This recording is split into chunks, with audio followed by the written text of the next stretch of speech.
In this how-to, we're going to look at using a simple spreadsheet. We're going to start with Create. I've already got Google Docs open and start with Create. We're going to click on Spreadsheet. And column A, we're going to put the date. Column B, we're going to put the precipitation.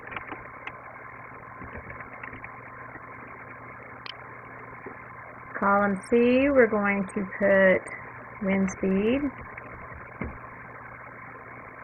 because these things all affect your rain and water cycle. Looks like I misspelled precipitation.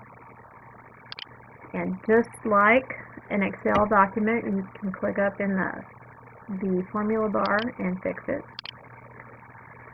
And ours is a simple spreadsheet for students, so this should be fine. Okay, so we're going to have 5 days out of the week, 1, 2, 3, 4, 5. In this column, or this row rather, they are going to average their information. So we're going to need a formula. That's typically, we put an equal sign.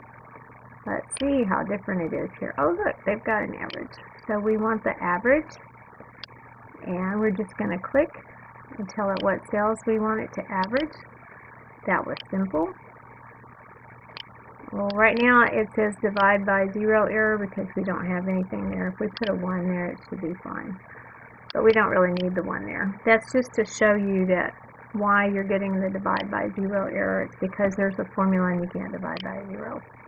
Okay, and for the wind speed, let's see if it works the same as Excel.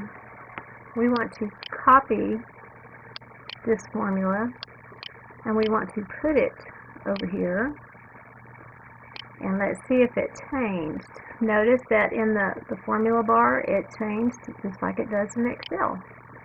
Okay, and so now this is the end of week 1. We can put a little label here that tells us that it is end of week 1, and we want to copy this and do it again because it will be so much fun for the kids. So we just highlight it, Control C, come down, skip a couple of rows so that there is some break in the form, and Control V will paste it. And notice if we click on the formula, it automatically changed so that it's looking at the right cells. And we just need to change this week 1 to be week 2. And so on and so forth until we get a whole month or however long our little experiment is going to last. So if we just put dummy information in there, I'm wondering if we can tell that that's a date. But dummy information, say we got like 0.2, then we got a deluge 1.5, and we had 0.1 and 0.5, because they count due and different things like that too. And maybe we had another pretty good little rain. Okay, so it averaged our rainfall. Our wind speed might be 10 miles per hour, or 5 miles per hour, 1 mile per hour.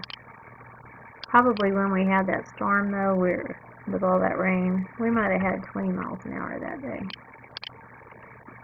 And about 5, just soft breezes, and 1. So you can see that it really does average. And you're going to have to tell the kids, you know, those are inches or miles per hour or what have you on there. And that's how you create a very simple spreadsheet to use for your rain data for your water cycle